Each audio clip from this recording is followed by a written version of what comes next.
بسم اللہ الرحمن الرحیم نحمدہ و نصلی علی رسولہ الکریم۔ معزز سامعین، حاجت کے لیے ایک بہت ہی مجرب عمل لے کر آیا ہوں۔ کسی بھی قسم کی کوئی حاجت آپ کو پیش آ جائے تو اس کے لیے آپ یہ عمل کریں، 40 دن تک عمل کرتے رہیں تو انشاءاللہ 40 دن کے اندر آپ کی وہ حاجت اللہ تعالیٰ کے حکم سے پوری ہو جائے گی۔ میں تو کہتا ہوں کہ اس عمل کو آپ اپنی زندگی کا معمول بنا لیں۔ وظیفہ کہتے ہی اسی کو ہیں کہ انسان اس عمل کو اپنی زندگی کی روٹین بنا لے۔ ایک تو یہ ہے کہ دنیا میں اس کی برکت انسان کو حاصل ہوتی رہے گی اور آخرت میں اس کا اجر اور ثواب اللہ تعالیٰ کے ہاں اس کو دیا جائے گا۔ دنیا میں انسان اللہ تعالیٰ کے ذکر کرنے والوں میں شامل ہو جائے گا، کیونکہ جب انسان کی زبان سے اللہ تعالیٰ کا ذکر، اللہ تعالیٰ کے قرآن پاک ہر ٹائم پڑھا جائے تو انسان گناہوں سے بھی بچتا ہے۔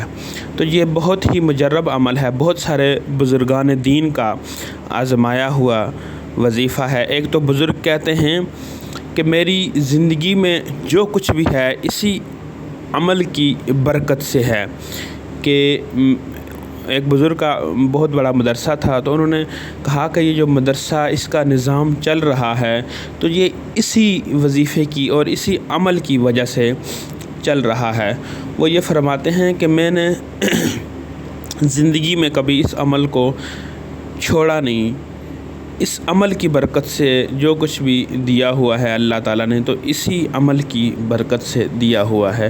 بہت ہی مجرب اور آزمایا ہوا وظیفہ ہے، اور اس عمل کی وجہ سے بالخصوص انسان دشمن کے خوف سے اور دوسرا رزق کشادگی کے لیے یہ عمل بہت ہی مجرب ہے۔ کسی بھی قسم کی حاجت کے لیے بھی آپ کر سکتے ہیں، لیکن رزق کی کشادگی کے لیے اور دشمن کے خوف کے لیے یہ بہت ہی مجرب اور آزمایا ہوا وظیفہ ہے۔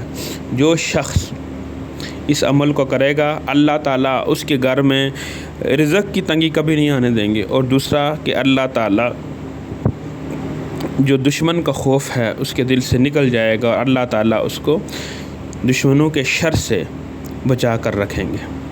عمل یہ ہے کہ قرآنی وظیفہ ہے۔ سورہ قریش آپ نے نام سنا ہوگا، چھوٹی سی سورت ہے، میں آپ کو پڑھ کے سنا دیتا ہوں۔ بسم اللہ الرحمن الرحیم۔ لإیلاف قریش ایلافہم رحلۃ الشتاء والصیف فلیعبدوا رب ھذا البیت الذی اطعمہم من جوع وآمنہم من خوف۔ اس سورت کو آپ نے فجر کی نماز کے بعد 11 مرتبہ اور مغرب کی نماز کے بعد 11 مرتبہ پڑھنا ہے۔ بہت ہی آسان عمل ہے۔ بس میرے بھائیوں، آپ میری اس بات کو ذہن نشین کر لیں کہ کوئی نماز آپ کی نہ چھوٹے اور یہ عمل بھی زندگی میں نہ چھوٹے، تو دیکھیں اس عمل کی برکت سے اللہ تعالیٰ کیسے آپ کو دنیا میں بھی کامیاب کرتا ہے، اور آخرت میں بھی اس عمل کی وجہ سے اللہ تعالیٰ آپ کو کامیاب کرے گا۔ بہت ہی مجرب اور آزمایا ہوا وظیفہ ہے۔ کوشش کریں کہ اس عمل کو زندگی کا معمول بنا لیں۔